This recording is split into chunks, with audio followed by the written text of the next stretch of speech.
आज जब मैं कटहरी में हूं तो बड़ी दिल से इस बात को आपसे कहता हूं कि हम लंबे समय से अपने गुरुओं संतों महापुरुषों के रुके हुए काम को आगे बढ़ाने के लिए दिन रात मेहनत कर रहे हैं।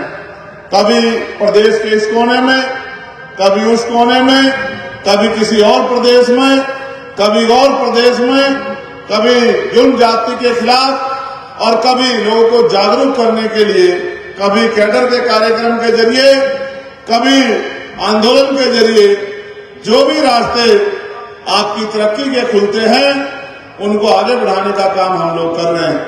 आप ये भी जानते हैं कि आज जो अवसर प्राप्त हुए हैं वो लंबे समय पुराने नहीं। आज हम आजादी के 70 साल से थोड़े से ज्यादा समय में हैं, लेकिन देश ऐसा नहीं था। देश में सामाजिक आर्थिक गैर बराबरी की जड़ें बहुत पुरानी हैं, जिसका असर आज भी है। हमारे महापुरुषों ने समय समय पे इसके खिलाफ आंदोलन चलाए हैं, जिनमें भगवान बुद्ध से लेके और सदगुरु रविदास जी महाराज के आंदोलन बड़े ही बेशकीमती हैं, जिन्होंने बड़े बड़े परिवर्तन किए। फिर उसके बाद आधुनिक भारत में राष्ट्रपिता ज्योतिबा फूले जी का आंदोलन, छत्रपति साहू जी महाराज का आंदोलन और डॉक्टर बाबा साहब अम्बेडकर का आंदोलन हमारे लिए हमेशा प्रेरणा स्रोत रहेगा। आज जब मैं यहाँ बोल रहा हूँ तो मैं लोकसभा का चुनावा मेंबर हूँ और ये अवसर अगर हमें मिले हैं तो ये बाबा साहब अम्बेडकर के संविधान की वजह से मिले हैं। देश तो आजाद 15 अगस्त 1947 को हो गया था, लेकिन देश की बहुत बड़ी आबादी को बराबर के अधिकार और सम्मान का जीवन नहीं मिला। ये जीवन दिलाने के लिए हमारे महान पुरुषों ने संघर्ष किए और तत्कालीन जो सरकार थी, अंग्रेजों के नेतृत्व में जो चलती थी, उस सरकार से एक एक हक के लिए, यहाँ तक कि पीने के लिए, पानी के लिए भी संघर्ष करके हमें यहाँ तक लाने का काम किया। जैसा मैंने आपको याद दिलाया कि देश 15 अगस्त 1947 को आजाद हुआ, लेकिन 14 अगस्त 1947 को हम लोग यहाँ अंग्रेजों के अधीन थे। जब हम अंग्रेजों के अधीन थे तो अंग्रेजों के बनाए कानूनों के आधार पे हम लोगों को चलना पड़ता था, और क्योंकि उस समय गैर बराबरी बड़े पैमाने पे थी तो बहुत सारे अधिकारों से भी हम लोग वंचित थे। फिर देश आजाद हुआ, लेकिन देश की आजादी के साथ बराबर के हक सम्मान हमें नहीं मिले। इसका उदाहरण यह है कि 14 अगस्त 1947 को जिसके पास एक गज जमीन नहीं थी, 15 अगस्त 1947 को आजाद होने के बाद उसके पास कोई बीघा जमीन नहीं हो गई। जिनके पास नौकरी नहीं थी, आजादी के बाद उनके पास नौकरी नहीं आई। जिनके पास रोजगार नहीं थे, उनके पास रोजगार नहीं आए। जिनके पास दो धंधे नहीं थे, उनको पास दो धंधे नहीं आए। जिनके मकान नहीं थे, उनके मकान नहीं आए, और जिनके अकाउंट में पैसे नहीं थे, उनके अकाउंट में पैसे भी नहीं बढ़े। अगर असली आजादी आई तो 26 जनवरी 1950 को जब बाबा साहब अम्बेडकर का संविधान लागू हुआ, वो संविधान जो मानव को एक समान बनाता है, वो संविधान जो आपको मुझे भी अवसर और अधिकार देता है जो रानी राजा के बेटे को देता है। तो मैं आपसे कहना चाहता हूं कि अभी भी बहुत लंबी लड़ाई है। जहां हमारे महापुरुष छोड़ के गए, वहां से बहुत आगे हम नहीं गए हैं।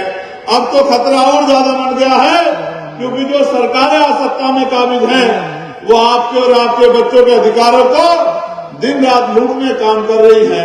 जब एक तरफ आपके अधिकारों को लूटने के लिए बड़ी बड़ी साजिश हो रही है और तमाम तरह षड्यंत्र हो रहे हैं, तो आपको भी जागरूक होना चाहिए।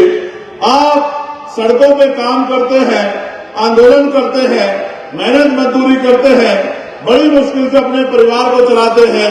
ये बहुत जरूरी काम है, लेकिन जब तक आप सत्ता में नहीं आओ, क्योंकि सामाजिक परिवर्तन या किसी भी तरह का परिवर्तन तब तक नहीं हो सकता जब तक शक्ति आपके पास ना हो। और शक्ति भारतीय लोकतांत्रिक व्यवस्था में सत्ता में सत्ता उनकी आती है जिनके ज्यादा एमएलए जीतते हैं। ये तो चुनाव है। हमारा प्रयास ये है कि आपकी मजबूत आवाज विधानसभा में जानी चाहिए।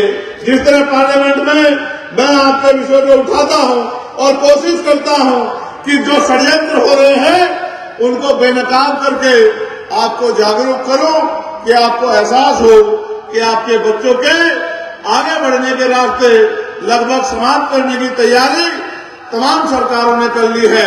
अगर अभी भी हम सोए रहे और चादर तान के घर में लेटे रहे तो वो दिन भी दूर नहीं कि जो बाबा साहब अम्बेडकर ने संविधान में अधिकार दिलाए थे वो भी धीरे धीरे संशोधित होकर खत्म हो जाएंगे। इसका एक उदाहरण ये है कि आज उत्तर प्रदेश में अभी कुछ दिन पहले उत्तर प्रदेश सरकार ने एक प्रेस विज्ञप्ति के जरिए ये जानकारी दी कि लगभग 27,000 स्कूल हम लोग बंद कर रहे हैं। 27,000 स्कूल, सरकारी स्कूल, इनमें बच्चे किसके पढ़ते हैं? आप और मैं बेहतर जानते हैं कि बाबा साहब अम्बेडकर ने कहा था कि शिक्षा श्रेणी का वो दूध है जो पिएगा वो दहाड़ेगा। और आप ये भी जानते हैं कि शिक्षा हमारा हथियार है। 300-400 रुपए की मजदूरी करके हम गरीबी बेबसी की बेड़ियां नहीं काट सकते हैं। जब तक हम अच्छी शिक्षा लेके और अच्छा रोजगार करके सरकारी प्राइवेट नौकरी करके पैसे हमारी जेब में नहीं होंगे तब तक हम अपने परिवार को सुख सुविधा सम्मान नहीं दिला सकते हैं। इसलिए आप महसूस करो कि इन सरकारी स्कूलों में धन्ना सेठों के बच्चे नहीं पढ़ते, पूंजीपतियों के बच्चे नहीं पढ़ते और तो और सरकारी कर्मचारी अधिकारियों के बच्चे भी नहीं पढ़ते, नेता अभिनेताओं के बच्चे भी नहीं पढ़ते। इन स्कूलों में अगर कोई पढ़ता है तो गरीबों के बच्चे पढ़ते हैं, किसानों के बच्चे पढ़ते हैं, मेहनत कश कौमों के बच्चे पढ़ते हैं और जाति व्यवस्था के आधार पर दलित, पिछड़े और मुस्लिम समाज के, आदिवासी समाज के बच्चे पढ़ते हैं। जब आप महसूस करो सरकारी स्कूल बंद हो जाएंगे तो ये बच्चे पढ़ेंगे कहाँ? और जब ये पढ़ेंगे नहीं तो इनका भविष्य क्या होगा? इसलिए मुझे डर लगता है कि सरकार हमसे बात तो करती है कि हम आपको 5 किलो अनाज देंगे। सरकार ये भी कहती है चुनाव के समय गैस सिलेंडर सस्ता कर देंगे। सरकार ये भी कहती है कि बिजली का बिल माफ कर देंगे। लेकिन जो असल रास्ता बाबा साहब अम्बेडकर दिखा के गए कि भाई एजुकेशन, शिक्षा अच्छी होनी चाहिए, उस शिक्षा को बेहतर करने का कोई प्रयास सरकार के लोग नहीं करते। और तो जैसा मैंने आपको बताया उस रास्ते को खत्म करने के लिए इंतजाम तो कर रहे हैं। एक तरफ बड़े बड़े स्कूल बन गए हैं जिनमें अमीरों के बच्चे पढ़ते हैं और एक तरफ सरकारी स्कूल है जहां गरीबों के बच्चे पढ़ते हैं। और सच ये है कि सरकारी स्कूलों की बिल्डिंग का इतना बुरा हाल है, आपके आसपास होगा कोई सरकारी स्कूल, जाकर देखना, न साफ सफाई होगी, न फर्नीचर अच्छा होगा, न बिल्डिंग अच्छी होगी और न ही समय पे टीचर उपलब्ध होंगे। जितनी बच्चों की संख्या उस आधार पर भी टीचर नहीं होंगे। मैं तो अपनी आंखों से देखता हूं। अब एक सरकारी स्कूल में गया था, मेरे लोकसभा क्षेत्र में है। मैंने टीचर से पूछा कि इस बिल्डिंग का हाल देखो, ये कभी भी गिर सकती है। उन्होंने कहा, सांसद साहब हमने सबको लिख के दे दिया, हम ही क्या कर सकते हैं। अगर इसको गिरना होगा और जिस तरह की इसकी हालात गिरेगी ही तो जिस दिन गिरेगी उस दिन गरीब के बच्चों को नुकसान होगा, अमीरों को कोई फर्क नहीं पड़ता। और सरकार अमीरों की है तो इसलिए मुझे आपसे कहना पड़ रहा है कि आप भी कुछ सोचो, आप भी सरकार को जगाओ कि ये गरीबों के बच्चों की जीवन से खिलवाड़ ना करे। मैं आपको इसलिए कहना चाहता हूं कि आज उत्तर प्रदेश में बिजली सोने के तारों में आती है और बिजली के दाम जहां 5-7 साल पहले 200-250 रुपए का बिल आता था, आज वहां 700-800 रुपए का बिल आता है। वहीं पर पानी के दाम भी लगातार बढ़ रहे हैं और सरकार के पास इस महंगाई को रोकने का कोई इंतजाम नहीं है। साथ साथ जैसा मैंने आपको कहा कि सामाजिक गैर बराबरी है, उसका बड़ा उदाहरण ये है कि यही भारतीय जनता पार्टी के विधायक जिनका नाम योगेश वर्मा है, उनको एक वकील ने इतना शानदार तरीके से थप्पड़ मारा कि उनको एहसास कराया कि आज भी दलित पिछड़े वर्ग को का सम्मान ये भारतीय जनता पार्टी के लोग नहीं करते हैं। ये उनको विधायक बनने पर भी, सांसद बनने पर भी अपमानित करने का काम करते हैं और कहते हैं कानून व्यवस्था अच्छी है। इतनी अच्छी है सम्मानित साथियों कि विधायक जी को अपने ऊपर हुए इस अपमान के लिए FIR कराने में 12-15 दिन लग गए।